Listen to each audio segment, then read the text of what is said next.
salah satu jenis pedang dari zaman dahulu ini memiliki bentuk yang unik dan fungsi khusus.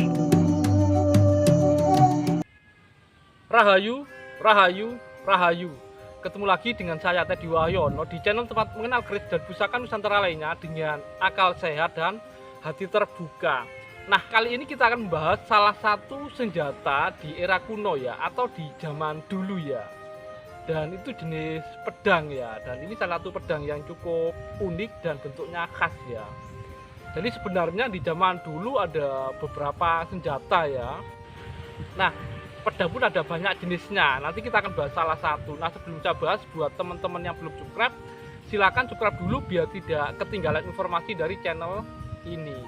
Nah, kalau dari bentuk seperti ini mungkin teman-teman bisa mengira ya, kira-kira ini pedang apa ya. Karena memang kalau pedang di zaman dulu itu yang umum ada kayak jenis pedang sabet, pedang lameng, ada lar bango gitu, ada juduk maru ya. Kalau bentuknya agak membungkuk gini memang kelihatan ya, kalau ini memang kemungkinan besar memang juduk maru ya. Dan ini memang adalah pedang juduk maru ya. Nah, ini bentuknya khas ya, juduk maru ini ya.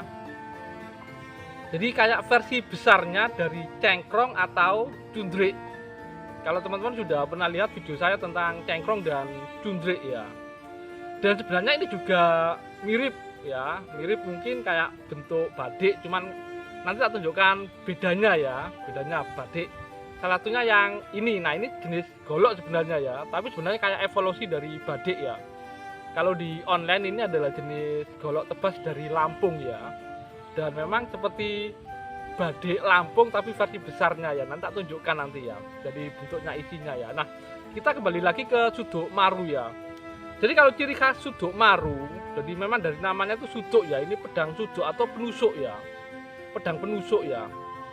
Jadi bagian sini depannya tajam ya, bagian belakangnya ini tebal tumpul biasa, tapi yang ujung sampai separuh, biasanya kadang-kadang separuh lebih itu tajam ya, karena memang untuk menusuk ya, Nah, jadi ini jadi kayak sekilas kayak cengkrong sama cundrik ya. Cuma kalau cengkrong biasanya ada gonjonya ya, kayak ukuran keris normal. Dan ini versi besarnya ya. Kalau cundrik itu kayak cengkrong tapi versi kecilnya ya. Nah, kalau yang badik itu punggungnya itu tebel, biasanya sampai sini tebel ya. Depannya aja yang tajam ya, umumnya depannya yang tajam ya. Sama kayak golok ini ya, ini sekilas memang bentuknya kayak suduk maru gitu ya. Tapi ini pak punggungnya ini tebel ya, jadi tajamnya memang bener-bener depan, makanya masuk golok ya, atau senjata sabet ya. Kayak gitu ya. Dan itu sebenarnya yang membedakan dasar ya. Kalau suduk maru, cengkrong, cundrik itu ini ada tajamnya ya, sampai hampir sekitar separuh bila ya.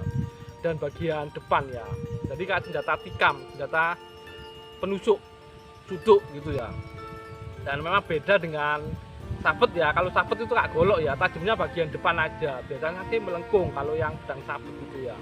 Jadi seperti itu. Terus ada lagi yang pedang lameng ya, pedang lameng, jadi kayak mirip, agak kayak lurus gitu ya, tapi yang tajam tetap bagian depannya saja ya, depannya saja. Nah, ini yang suduk maru ya. Jadi kalau di zaman dulu sebenarnya teman-teman banyak yang bertanya, jadi banyak menjawab sebenarnya keris suka pakai senjata. Itu memang keris ada fungsi senjatanya ya. Tapi keris itu lebih ke pusaka ya. Itu kalaupun dipakai senjata, itu adalah senjata pamungkas atau penghabisan ya. Sama kalau diceritanya yang pertarungan Haryo Penangsang sama Danang Sutawijaya, yang Danang Sutawijaya memakai tombak Kiai Pleret itu, Haryo Penangsang itu, jadi kerisnya dikeluarkan itu ketika mau menghabisi itu ya, ketika berhasil mendesak Danang Sutawijaya, baru kerisnya dikeluarkan. Jadi memang keris itu dianggap sebagai senjata terakhirnya atau senjata pamungkas untuk penghabisan ya.